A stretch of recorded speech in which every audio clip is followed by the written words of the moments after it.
Hi, my name is Chris, and today I'd like to talk about the idea of spiritual transmutation. Spiritual transmutation is the idea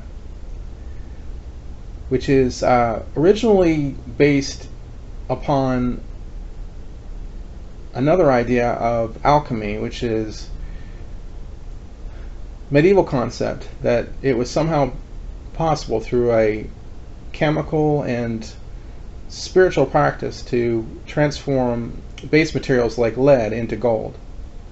However, there's quite a bit of evidence to suggest that alchemy was meant to be a sort of secret code by which ideas were expressed, and that the process was not physical but was to represent a spiritual process of transforming lower or base processes and emotions into higher and more refined processes and emotions.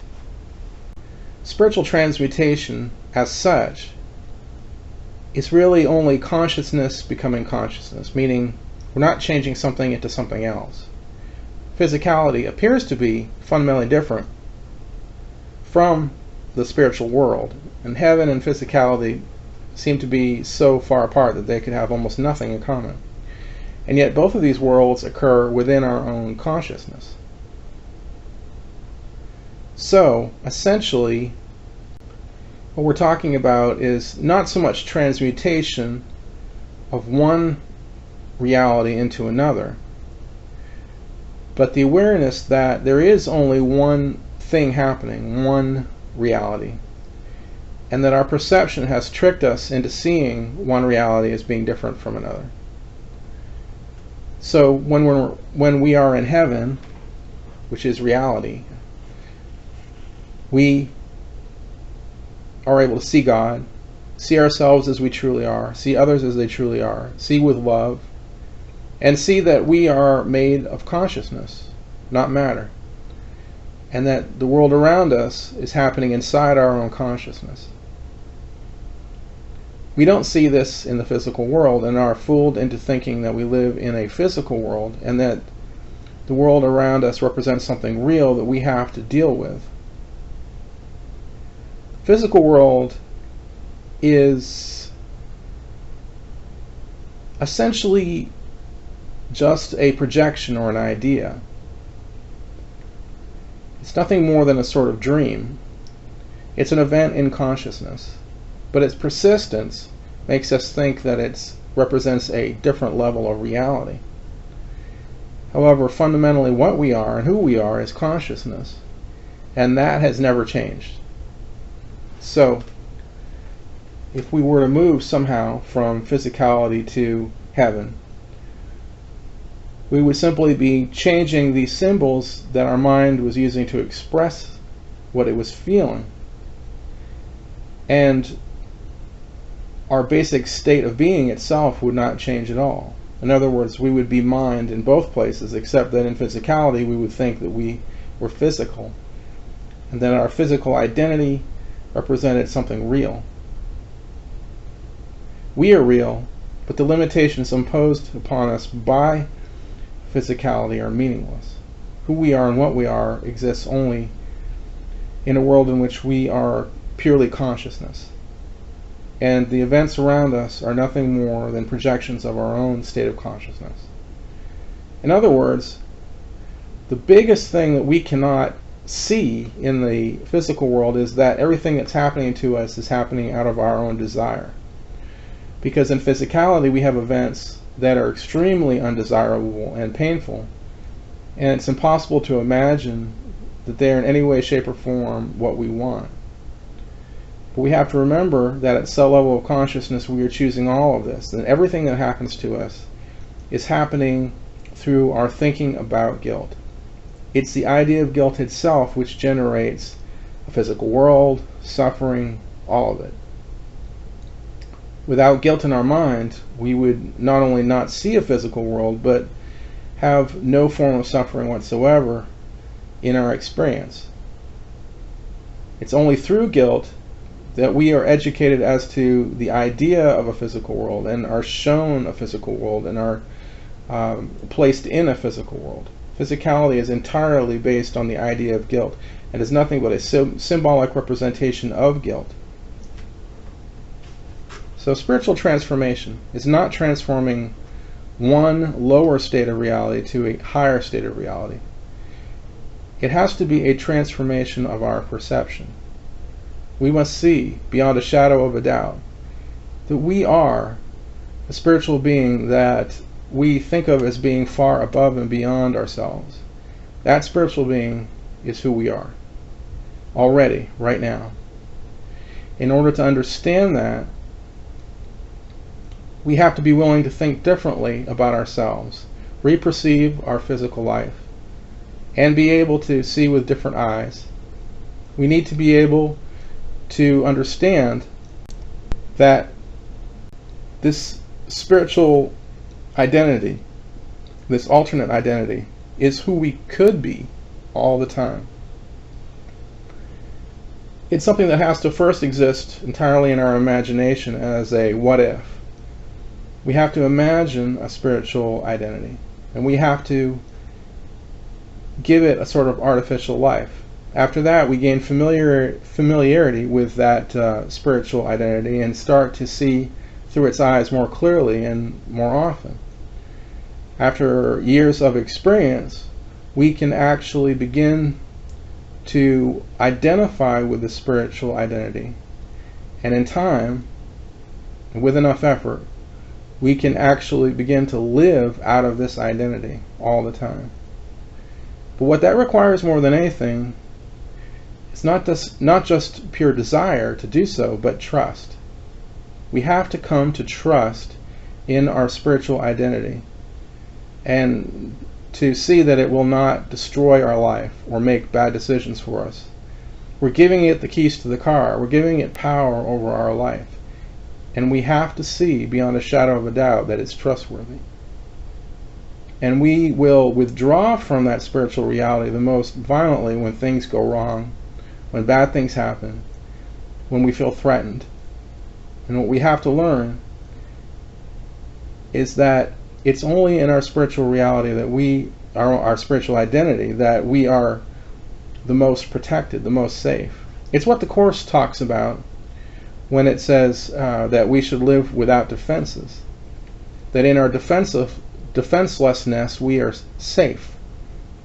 When we start to self-defend, we attack, and that puts us in more danger. Our safety lies in our defenselessness, and where we are defenseless is in our spiritual identity, which does not attack or withdraw in self-defense. It doesn't withdraw from love of others, love of itself. It does not resort to attack, to attempt to fend off attacks. It does not withdraw into a physical idea of what's happening, but stays rooted in the spiritual. And while this takes some time and practice to get used to, and it's a learning curve, we can do it. You can change your identity. And this is the true nature of spiritual transmutation. Whatever God is, that's what you are at the most basic and fundamental level. Like a pearl that has many different layers, if you were to file away those layers one after another, at the very heart of it all, you would be exactly like God. In fact, you would be God in actuality. Everyone is God, one single God, and one single mind. It's only in the layer upon layer of illusion that was added by God to his own mind that we exist as separate and unique identities with our own lives and experiences. This is how God has parsed out his own existence into multiple beings in order to explore all possibilities. But in order for us to get back to the level where we're safe, where we're happy, where we're fulfilled, where we're free, where we can love others and be loved by them and not live in fear, we have to return to a spiritual way of being. And that requires escaping guilt, because it's guilt in our mind that is the cause of our suffering. Now, our mind has two kinds of guilt, really, although they're not really truly different, but they're held differently in the mind. What we think of as the conscious mind and the subconscious mind. If you can eliminate guilt in the conscious mind, then by doing so, you eliminate many of the sources of pain and problems for yourself. You still will have pain, you'll still have suffering, you'll still have problems, but your life, your quality of life will be much better. Problems will resolve themselves more easily, and you'll be able to navigate your way through your life more painlessly. Subconscious levels of guilt will still function, but your conscious mind will remain guiltless. This is possible if you undergo this process which I mentioned, which is to come to imagine your spiritual identity, to see through its eyes, to perceive things as it does, and over time, over years of practice, to come to identify with it. And then, when you have developed a level of trust and understanding in that identity, to begin to allow it for short periods of time to actually live your life for you. In other words, you switch from seeing it as an imaginary identity that you've created to understanding that it's your own identity at a higher level. And as this begins to sink in, you realize, hey, I could live this way all the time. All that remains is trust building. Over time, you have to build a deeper sense of trust and connection with your spiritual identity. And understand, by listening to it, by speaking to it and seeing through it while you answer your own questions in this form, that it contains more wisdom than you do, but it has all the knowledge that you have, all the skills, all the resources. In other words, it's you plus more. And no, it doesn't know everything, it's not omniscient. And no, it can't answer every question, but it is wise and spiritual and loving. It's not angry or guilty or shamed or fearful or jealous. It's not judgmental or cruel. It is, in essence, the embodiment of everything that you're trying to get to. So this is the process of spiritual transformation, spiritual transmutation. But as you can see, it's not a changing of yourself from one thing into another, or changing your life into from one thing into another. That's really more of the effect. The actual transmutation is of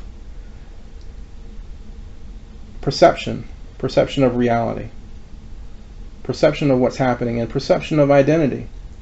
The liquid quality of identity, the ways in which it is essentially a kind of fiction that we have formulated for ourselves, is something that's hard to see in our culture. We believe that identity is ironclad. You are who you are. And that cannot change very much, except through long, hard work. What I've discovered through my own process is this, that what happens over time is that you explore this higher identity and come to understand it better. You come to see through its eyes, you ask it questions and it answers them, and as you see through its eyes, you understand the answers beyond just mere words. What happens after that is a gradual transmutation of your understanding of reality itself. Now you accept these ideas at an intellectual level over time. You start to trust and feel that they have validity, but there's still distrust and doubt. And you don't trust this new spiritual identity enough to give it the keys to the car, to allow it to run your life. A lot of times this is expressed as having difficulty in holding on to your spiritual identity. In other words, you go through years where you try to live with your spiritual identity and you just can't seem to glue to it. It's like you just get distracted and you just slide back into your old identity, and as much as you try to hold on, you just can't. For years I struggled with this and I thought it was an insurmountable problem. But what it really is an expression of a lack of trust, and therefore a lack of desire to live as your spiritual identity. At some fundamental level, you have resistance. You don't believe it's possible, and you don't believe really that you even want it. You believe that being your spiritual identity all the time will be an unhappy life, an unfulfilled life, and you resist it, no matter how painful your actual current life is. Mere pain and suffering is sometimes not enough to convince you that there's a better alternative, as appealing as it may seem. What you can't see with your naked eye is that by living as your spiritual identity, everything changes. The possibilities for healing of your life, of your relationships, of the way people perceive you, everything and anything can be healed through this process of change of identity. And it will. But it takes time. You have to have trust, and you have to have, for lack of a better word, faith. But that faith comes out of seeing, first of all, how life outside that spiritual identity does not work, and it never will work. Secondly, you realize the truth of what your spiritual identity has been saying all along. You also start to see the ways in which your physical life has been ruled by guilt in your mind. Anger, hate, fear keep coming up again and again, and you become exasperated because, as a spiritually inclined being, you want to be free from these things for good. You understand how much pain they cause you, at least to some extent, and you know the fear and anguish that they cause you. You know that every time anger arises, soon after you're terrified, soon after you're confused, soon after you're lost, soon after everything feels like it's going to disintegrate.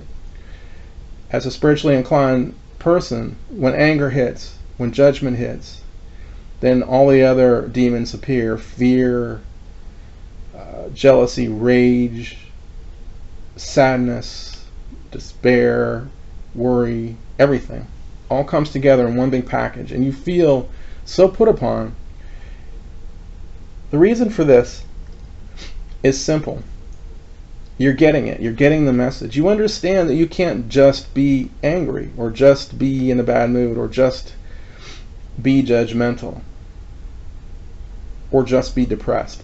It's everything all at once. Everything that's wrong is one single thing. Guilt is every problem, and every problem is a form of guilt, and you're starting to see that. And so you'll see it in your life, and you'll understand how bad it really is, and you'll feel how bad it is. And this feels like you're being attacked, and it feels like it's a hopeless situation. But the darkness you see was always there. It's just that you had different coping mechanisms, and now there's only a thin veil, and you can no longer hide from the truth of the situation. The guilt is your enemy. The guilt does not work, and then only a guiltless identity will heal you, resurrect your life, and bring you to where you want to be. There's no other option. So, in order to effect this spiritual transmutation, it's necessary for you to begin at the beginning. You must conceive of a spiritual identity. You must imagine that spiritual identity. You must give it life by imagining it, asking it questions, and answering those questions as your spiritual identity. You have to create a world and a home, a place where your spiritual identity can live, that you can come to again and again, so that you won't have to constantly reinvent it. And so you can gain a sense of comfort and familiarity with it. After that, after inhabiting it repeatedly, asking it questions, writing down the answers, you'll start to see that you are seeing through its eyes, his or her eyes, and that you are becoming more and more attuned to that level of awareness. After years of working with this identity, you will see that this identity is actually part of you and a level of your own consciousness. That all along it was really you, and you were simply not aware of it because of the seeming gap between the physical you and the spiritual you. But in time, you come to recognize that it's merely part of your own personality and identity that's expressing itself.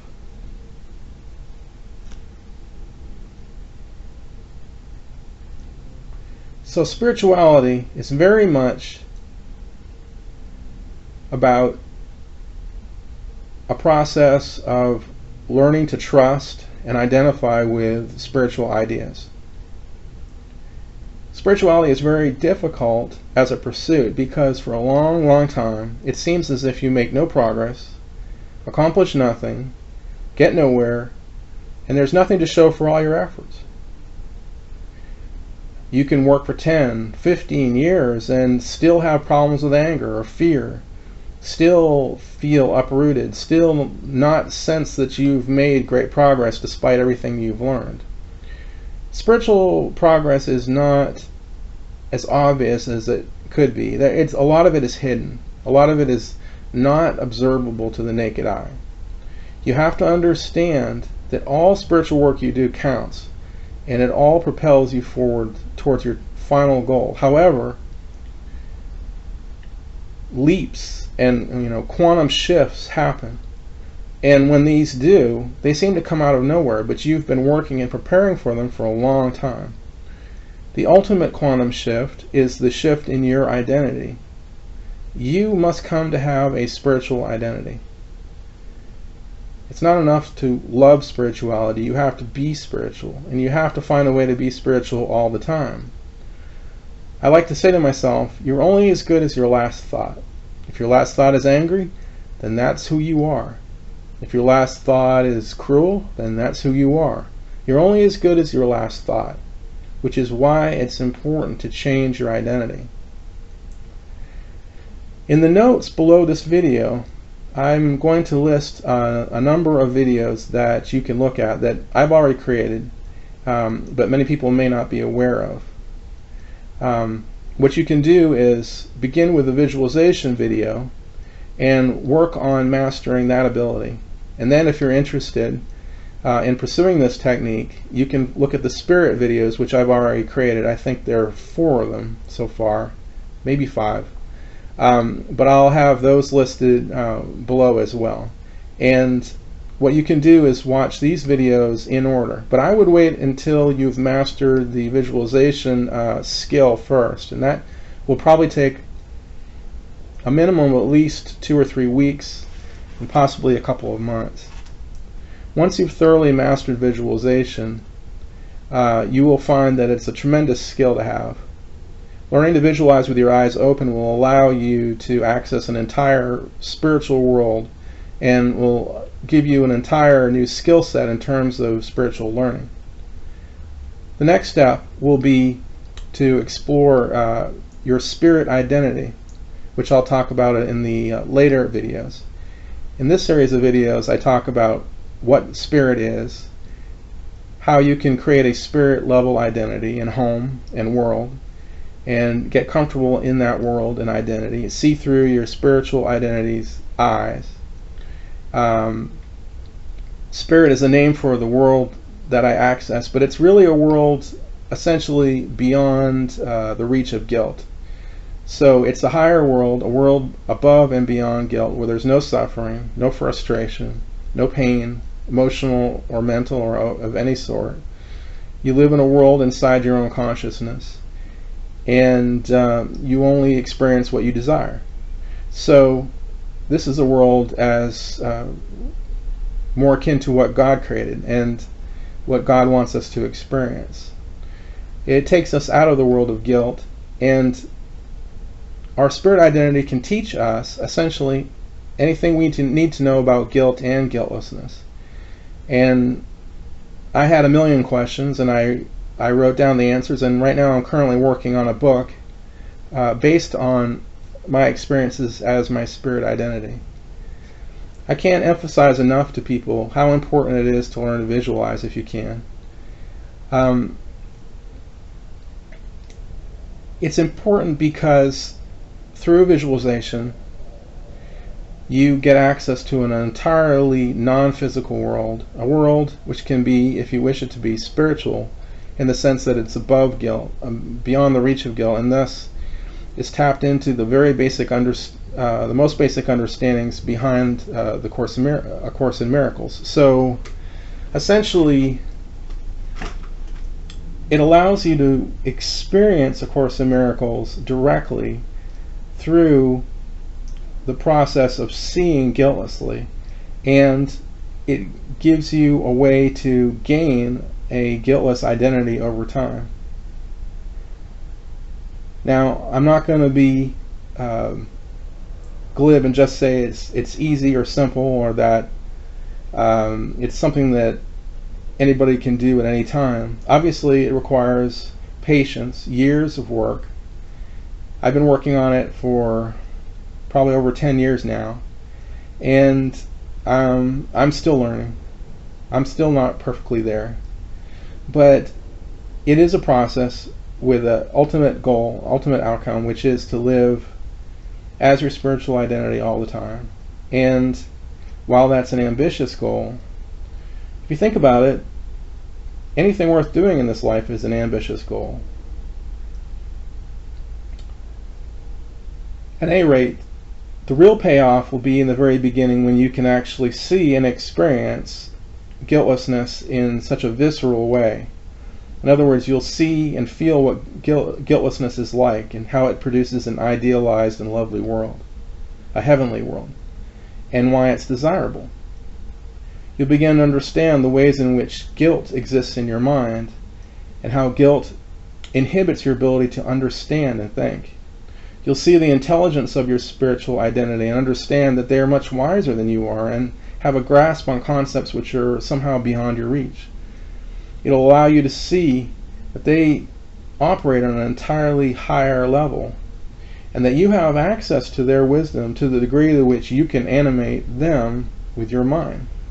This points to your ultimate goal, which is to animate them constantly and to live in their wisdom. Your spiritual identity is not insane. It does not ignore physical realities. It brushes its teeth, it uses the bathroom, it does whatever needs to be done. But it does it peacefully and without anger or fear or jealousy or judgment in its heart. And this is what places it above us, and why it's a worthy goal.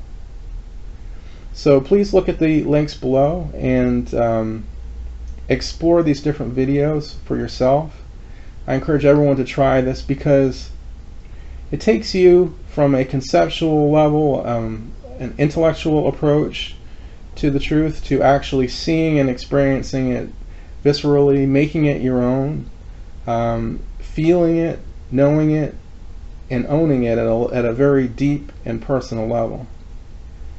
And I hope that everyone will gain some understanding and peace and guidance that's worthwhile from this process, because I know I certainly have. Thanks for your time. Take care.